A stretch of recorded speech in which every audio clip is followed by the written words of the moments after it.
chance for questions. Great.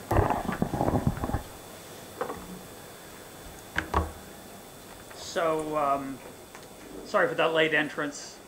Google Maps thought my 50-minute ride here would take 18. Just didn't quite anticipate either the traffic or my bus driver. I'm not sure which it is. The car was actually longer than the bus, so I thought the bus is an easy choice. Didn't work. I apologize for coming in the middle. Excuse me. So I have 20 minutes. I'm going to give you a very, and I apologize for speaking in English, but it's much better than my Hebrew. You'll be very glad it's in English. I'm going to, in 20 minutes, try to give you an overview of a very, you want me to use the mic? And I can use this. Right. No, okay. This is working for, is this good? Does that take away from my 20 minutes? No. Okay. I want to try to give you a very simple way to think about public policy. My challenge for you is to consider the question, what is a good law? What is a good policy? What is good legislation? So if we have a policy with respect to egg production in Israel, or imports of certain kinds, or a minimum wage, or some kind of Social Security retirement program, or our healthcare system. How do we decide if that is good or bad? And economists have developed a number of ways to think about those questions. I don't particularly like them, even though I'm an economist. So I'm going to give you the principles that I think are the beginning of how to think about public policy, various types of legislation, and maybe in the Q&A we can talk about it a little bit. I'm going to talk about three principles, very simple ideas, but actually quite deceiving, quite deceptive. Three simple ideas that I think are the heart of economics. The first is that economic life is not a zero-sum game. Do you know what I mean by a zero-sum game? Zero-sum game means if you get rich, it has to come at someone else's expense. If I'm poor, it's because someone got richer. And through most of human history, if you wanted to get rich, if you wanted to have more stuff, the easiest way to do it, and sometimes the only way to do it, was to go to your neighbor, hit him over the head, and take his stuff. So you had more stuff, your neighbor had less stuff. That's a zero-sum game. Actually, that strategy, which is called plunder, war, marauding, various names in English that disguise the ugliness of them, that's a negative-sum game because the activity of theft, of war, actually makes the whole world poorer. Because if I know that you're going to break into my house or that you might break into my house, what am I going to do? I'm going to take steps to protect myself. I'm going to spend real resources to reduce the harm that you might cause me. So the fact that people are not perfectly honest means that I have to invest in locks, fences, a military, and so on. These things don't produce pleasure. They're merely to keep the things I already have safe. So the existence of theft as a wealth creation device is a negative-sum game. And through most of human history, people were poor and stayed poor. What changed? Why is it possible for there to be something like a positive-sum game? And the simple answer to start with is trade. So I give you something and you give me something. Does anyone know the English word for that? Barter. Barter is when I give you a thing, not money. Instead of selling you something or buying something from you, we trade goods. That's called barter. And barter, which Adam Smith was very interested in, all my principles today really come from Adam Smith, just for fun. Adam Smith was very interested in what he called the human propensity, fancy word, urge, desire, to truck, which is an old-fashioned word for exchange, to truck, barter, or exchange that propensity, that urge is a very powerful thing, because what happens is I get something I didn't have before and you get something that you didn't have before. And on the surface, that looks like what? 0, positive or negative? It looks like what? 0. The same amount of stuff. It just got rearranged. Now I have more of something and you have less of something. You have more of something. I have less of something. I have your hat and you have my watch, and that's it. There's no more extra stuff. How can trade be important? And the answer, what Smith understood, is very wise, is that once I know I don't have to make everything for myself, think about how profound that is. In a primitive world without trade, I have to be self-sufficient. I have to make everything for myself. Once I don't have to make everything for myself, I can let you make some things for me. I'll get really good at the thing that I'm good at and get better and devote all of my time to that one thing that I can produce most effectively. It's not so much better. That's slightly confusing. Strike that from the tape. But it's a common English phrase that helps some people understand it. But I can specialize at one thing. You can specialize at one thing. And we can both get really good at that one thing. And the total amount now is going to be bigger than if I had to do everything for myself.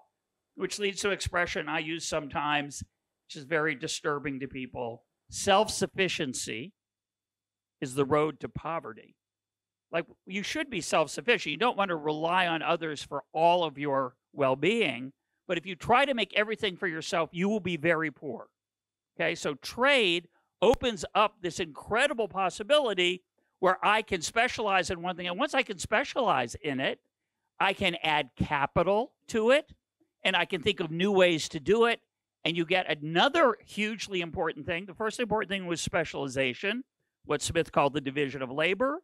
The second important thing is innovation, which is what makes us wealthy. And so what innovation does is, because I'm farming one crop, one type of food, I get really good at that one thing. I can also get really bored and sick of it and not be productive. But in general, I will specialize and become more productive. And then the total amount of stuff goes up. And now when I can think of new ways to do it, I can get even more productive. And that's called technology, innovation, productivity. And all of a sudden, all of us can get richer. Now, here's the puzzle. If I develop a new way of doing something that no one else knows about, so that when I grow wheat, when I grow corn, when I have chickens, I can have a lot more per hour of work than you, who gets the benefit? Who gets rich? No, I do. I get rich because I have more stuff. You don't. You don't have any more stuff. Now, we can trade. That might help you, but on the surface, the first step is that I have more stuff. That's why I tried to figure it out, by the way. There's a very powerful incentive to find out new ways of making things if I can get rich by doing that. I'm going to spend my time at night as I lay in bed wondering, I wonder if this would work, and I can try it. So at first, innovation makes the innovator wealthy. But eventually, it doesn't make the innovator wealthy. It makes everybody wealthy. How is that possible? Is it kindness? No. It's not charity. It's not kindness. Is it government regulation? Well, through most of the last 350 years, as this process was happening, it wasn't government redistribution or taxes and transfers that led to the overwhelming, unprecedented increase in wealth among the average person. So what did it? How was it possible that when I think of something that's really good, you get wealthy? Now, one way I hinted at is that when we trade, maybe it will be better for you, but not necessarily. So I have more stuff to trade. In fact, I might say, it's easy. I might be tougher on you. But what happens is that I'm not the only person who figures it out. And when there are more than one person that figures out, what happens? What's it called? Competition. Competition forces me to share the gains with you. Very quick story. In 1900, it took a certain amount of time for a person to work. in order to buy a dozen eggs. By today, it's about 30 times less work. Eggs are 30 times cheaper in the United States. Not here, by the way, probably. We'll talk about that in a minute. But in the United States, eggs are 30 times cheaper. Why? One answer, the chickens are more productive, which is crazy, right? A chicken in 1900 laid an egg a week. A chicken in the 21st century lays an egg a day. So the chickens are about 7 times more productive. But the real productivity comes from how few people are involved in collecting the eggs. It used to be in 1900, you had a chicken, it went around the backyard. You had 10 chickens, you looked around, you wanted to see if there were any eggs. In the 21st century in America, not here, in America in the 21st, and the reason it's not here is that the government restricts competition in the egg business. So even though I know nothing about eggs in Israel, and I made Aliyah 10 months ago, I am almost certain that eggs are more expensive in Israel than the United States because there are barriers to competition. Every once in a while, religious faith does teach you an empirical truth. Maybe often, but I'm not going to say. So eggs are 30 times cheaper. How did that happen? Because in America, this is unbelievable. Two people. You know how many chickens they watch? About 1 million. 1 million. They take care of it's 800,000 in the story I read, but it's still a really big number. It's almost 1 million. 800,000 chickens. Think about feeding 800,000 chickens. Here you go. Oh, no, only about another 799,000 to go. Come on. Well, it's more than that, actually. How do you feed 800,000 chickens? How do you just take out the dead ones? How do you give them medicine to keep them from getting sick? How do you collect the eggs? It's impossible, except you have capital. You have technology. A chicken coop in 2022 does not look like a chicken coop in 1900. Very different. It only needs 2 people to run it because it's all mechanical. Those 800,000 chickens lay about 250 million eggs a year. So 2 people are producing 250 million eggs. So whoever thought of that chicken coop is going to get really, really rich. Except they don't, because there are a lot of other people who have chicken coops like that. And instead, the competition among the different providers of chicken eggs means that chicken eggs are very inexpensive to consumers. That's a miracle. That's an incredible thing. And that is happening in all parts of an economy that's free to allow competition. What's happening with large chickens right now is a separate point. Not the same as chickens. We can talk about that if you want. But the basic point is that economic life is not zero sum. It's often positive sum. That's the first principle. Second principle.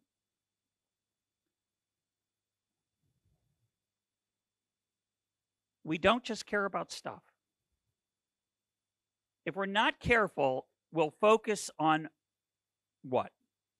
What is the individual's mistake? And that's to care only about your salary, to care only about your income, to care only about how much money you make. If I only cared about money, I would not work at Shalem College, right? I could make much more money somewhere else. I would not live in Israel either, by the way. So why am I here? I'm an idiot, obviously. No, that's one hypothesis. What's the second hypothesis? Easy. Somebody raise your hand. What? Loyalty, a simpler answer. Loyalty for sure. I care about things other than money, right? You do too. We all do, right? We all understand that the goal of life is not to make the most money.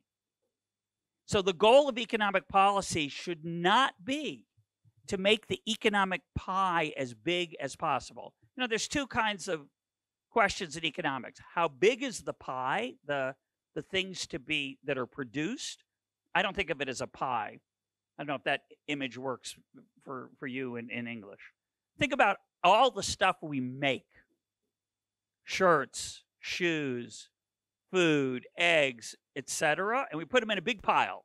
So one thing we care about in economic policy is how big is the pile? What's the second thing we care about? What's your share? How is it divided? How is it shared among people, right? Those are the two big economic questions. The only problem is that what do you put in the pile? Have you been outside today, or you just been in here the whole time? It's a beautiful day. I got to enjoy some of it because I came late. It's fantastic. The anxiety was a negative in the pile, but I got to enjoy the beautiful day. When I walk along the Tayellet and I'm enjoying the breeze, does that add to the pile of goods and services? Not measured. It should be in the pile, but we don't measure it, so if we're not careful, we forget it. Here are a few things that are not in the pile. Beautiful walks with someone you love. Not in the pile. Why? There's no commercial transaction. There's no buying and selling. So it doesn't go into the official data. So walks on the beach, walks on the Tayellet, dignity, pride, autonomy, a sense of belonging. These are things that are really important to human beings, that if we're not careful, we forget about them.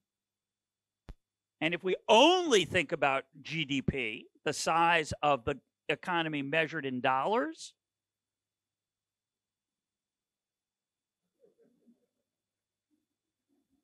good. I hate people who go long. I do. Don't worry. Thank you. I was looking at the clock. I'm thinking, when did I start really? I mean, it was around 3:20. Okay.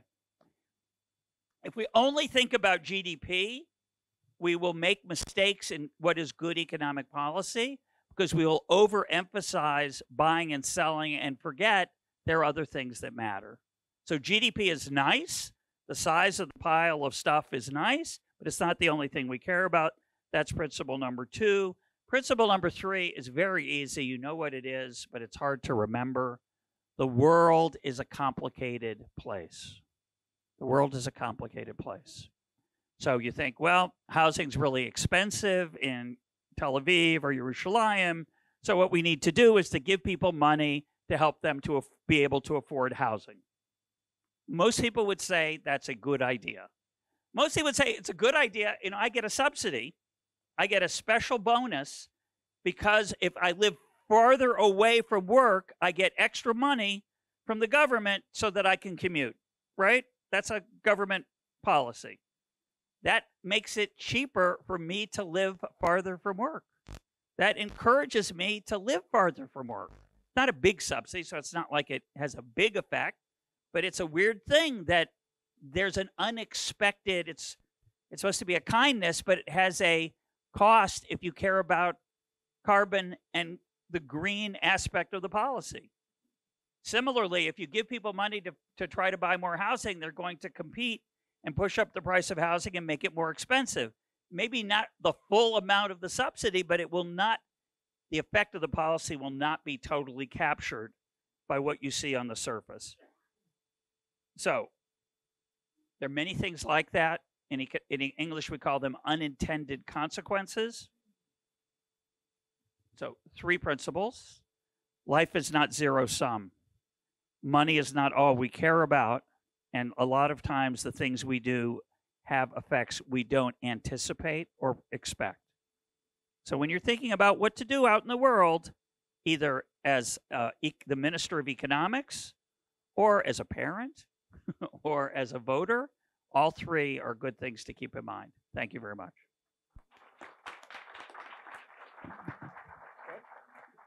Q&A. Questions? Yeah. Yeah. What do I think about Israel and self-sufficiency? Well, it's an interesting question, right? A lot of people think that it's something we should pay a lot of attention to. I think we should pay a little attention to it, some. Israel has some enemies who don't want to interact with our economy economically, and we have a lot of friends, right? So the question is, do we have enough friends? If we don't have enough friends, we're going to have to be self-sufficient. That will be very expensive. So it's a good application of what I was talking about. If we keep out foreign competition from Israeli products so that Israel as a nation can be self-sufficient, the impact of that will be we will be poorer, we will have less, the pile gets smaller when you keep out foreign goods, but we will be less at their mercy if they decide they don't want to sell us things because they don't like us. So it's a real, it's an issue.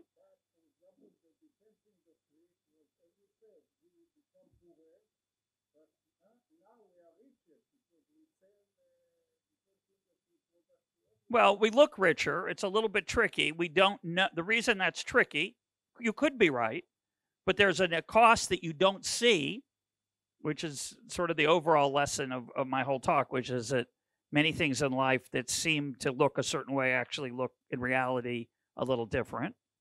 All the money that went into the defense industries, which created defense, which is very important, and now is creating some income for the state through sales, had a cost because that money could have been spent creating something else that we don't see because we didn't let it happen. So the question is whether it was a good investment or not.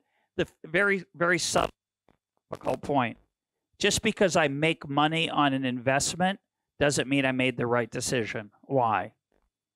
Because there might have been a better investment. And unless I compare it to the alternatives, I can't be sure. In this case, I don't know the answer. It might not be easy to calculate. So I don't want to suggest that you're wrong because I don't know, but it's something one should think about. Yeah, in the back. Is there a good alternative? Absolutely not.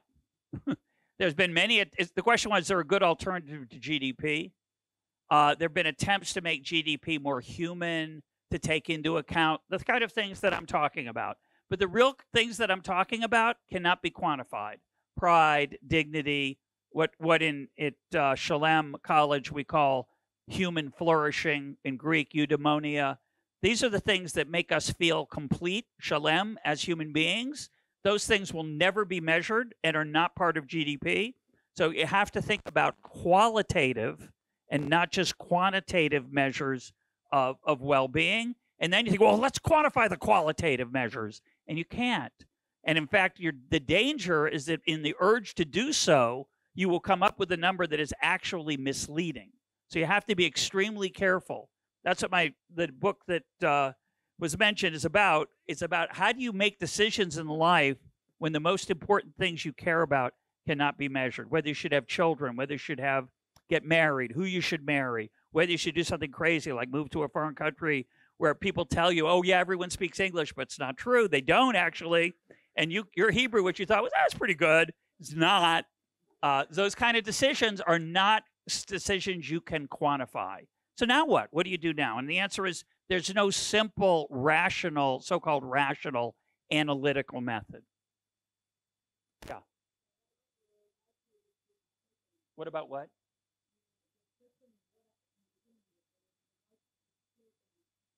What's the right legislation? Oh, okay. So it's a great question. Thank you. Oh, what a good question. It's mine, but I forgot. That was 23 minutes ago. In economics, inevitably, most decisions about the right legislation become quantified decisions. So I'll give you an example. Is it a good idea to have a minimum wage? A minimum salary that everyone should earn, because anything less than that you can't live on. So many people would say yes, many people would say no. Huge debate in economics among economists. The standard answer is to look at, does anybody know what economists look at? How many people have jobs before and after? That's a good thing to look at. It's important. Basically, if you tell me I have to receive a certain amount, a minimum amount to be employed, you've basically made me expensive to an employer. And some people's skills are not high enough to reach that level. They don't get a job. What do they do instead? They do a job that's not official. They sell drugs, they steal, right? There's a lot of expensive costs to a minimum wage program. But the point is that what economists argue about is how many jobs are lost versus how many jobs are not lost among, say, low-wage, low-skill workers. You should care about that. It's important. But it's not the only thing you should care about. Again, you should care about dignity. Once you put a minimum wage on, you encourage more people to come into the labor force to get a good job, which means that employers don't have to treat them so nicely. How do you quantify that? You can't. It's unpleasant. Employers no longer have an incentive to be nice to you. They don't have an incentive to help you learn skills. It makes it harder for you to rise and to do better. So the minimum wage is to me, a very complicated social policy that is reduced to a single number. So I can decide, oh, only 10% of the people lost their jobs who had jobs before. The other 90% all got a raise if I increase the minimum wage. So what did you do? You took the 90% that are the most skilled among the low skilled and the least skilled among the low skilled. The 10%, you said, we'll put you on welfare or nothing. I think that's not a good law. But you might disagree. That's okay. We could argue about it. We could have emotional feelings about it, but it's not something you can prove. And economists tend to try to prove that by saying the total number of dollars gained by the people who get a raise is bigger than the number of dollars lost by the people who lose their jobs because those people might get welfare. Assuming that getting money through welfare is exactly the same as working, it's not. Most people would rather work than to be on welfare. So some wouldn't. That's okay. That's interesting too. But my point is it's very complicated and there's no simple answer. Economics tends to try to make it simple. And fundamentally, for the philosophers in the crowd, any philosophers here? Got a couple? It's a utilitarian calculation. Economists are all utilitarians. It comes from Bentham. Bentham, I think, is intellectually bankrupt. There's some good things about utilitarianism, but it's not a science. It's not even a defensible idea at the extremes. It's not a bad thing to be aware of, to keep in mind the gain to how many people. Those are both good things. The number of people who gain, how much they gain, those are both relevant, but they're not decisive. They're not the whole story. I'm writing an essay on that. If you by the way, my email is Russ Roberts, one word, @gmail. Russ, RUSSROBERTS, or russ@shalem.ac.il. So either one, I'm happy to hear from you. Do we have time for another question? Another question. Yeah. We saw in the previous American administration, it was taking a different stance in trying to bring back jobs to America or industries that were shipped overseas. Now, in an ecosystem, we have the Chinese government trying to game the system using such ability to ship industries and work in technology. What would be a new equilibrium point to sustain a country with protecting certain industries or? Well, I think in general, it's a really bad idea to protect any industries. Defense, you can make an argument.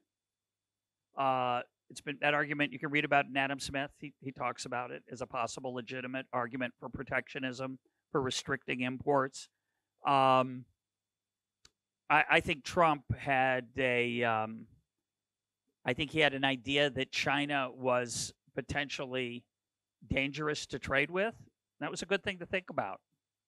Israel should think about it too. We have a very tough, we live in the world of Rabbi Nachman. The whole world's a narrow bridge. we got alligators and dragons, and there's some very interesting strategic issues that go way beyond the economics. So Trump was aware of that. That was interesting. He put it on the table. I don't think he really, to be blunt, I don't think he understood the economics. I think he worried a lot about the trade deficit, which I think is incorrect to worry about. I think the policies that he wanted to put in place would make America poorer on average. You could argue that I can't give more than that's not a very good answer, but there's more to say. But I think it's the role of China strategically, not economically, their combination of strategy and economics is very, very interesting and makes everything more complicated. Another question. No? Yeah. What are your thoughts about the difference between Israel being the startup, the nation, and then the huge socioeconomic gaps within Israeli society that all those who don't have access to working in those fields are not educated, the lower socioeconomic periphery, and what can be done in terms of your 3 principles? So I can't think about my 3 principles. They're not that good. But let me try to give an answer to your question, which is a very good question. Israel's an incredible success, obviously, in technology, which it reminds me of the people who, imagine the following argument. In the United States, the average basketball player, professional basketball player in the National Basketball Association, let's say they make $5 million, $3 million. Some make 10, some make 20 million, 30 million. So obviously, everyone should be a basketball player. What about me? I'm 5'6". I don't know how many centimeters, but not very many. Not enough. Doesn't work. So there's often people say, we just need more people in STEM, more people in science, technology, engineering, math. Why? They're the high salary people, making the mistake that somebody who's not in STEM does not make the same salary as someone who is in STEM. But I would add that STEM is not the whole essence of life because of principle. Thank you. Remember the principles, right? So what? Principle number 2, money is not the only thing we care about, right? People who come to Shalem, many of them were in coding, were in computer science. Maybe they'll go on and do computer science, but they actually think it's useful to understand something about the human being, themselves, human nature, democracy, the role of Zionism in Israel.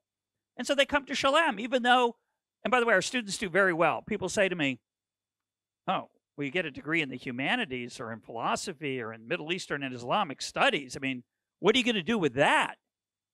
Think, read, write, listen. All of our students get good jobs. It's a whole different mindset. I don't have a label on my forehead that says accountant, right, or computer scientist.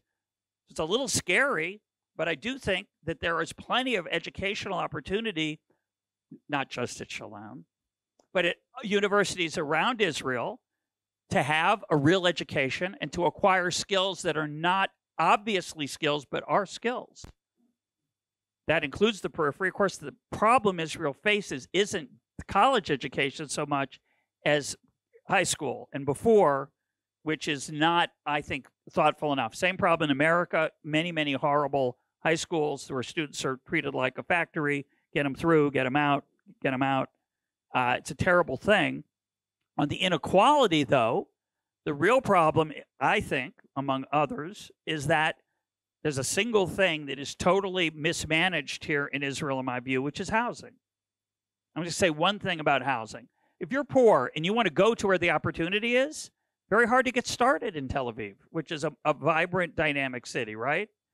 It's a friend of mine out there. It's a very big problem. I would say one thing about that, which is not obvious. You know what one of the biggest costs of housing that makes it more expensive in, say, Tel Aviv or Yerushalayim compared to, say, even Paris or even New York City? It's how long it takes to build the building. If I'm going to invest in a property and it's going to take 10 years to get permission and then do the building is the smallest part. The hard part's the permission. What? Oh, yeah, it's a special privilege, like many things, yeah. No, but seriously, it's an incredibly not obvious, incredibly important problem. People think, well, what's driving up the cost? It must be greedy home builders, greedy landlords. That's not, well, they're greedy, like we all are, but they were greedy 20 years ago when rents were much lower. They were just as greedy then. Why are the prices higher? Because the demand is higher, and instead of supply being allowed to respond the way it normally would, the regulations have restricted the ability of supply to respond. And that has meant that the poorest among us pay a terrible price in affordability and get pushed into the periphery where there's less opportunity. If nothing wrong with wanting to live in the periphery, but if you want to live in Tel Aviv or Yerushalayim, it's much more expensive. And that's a tragedy. It's a terrible, terrible tragedy.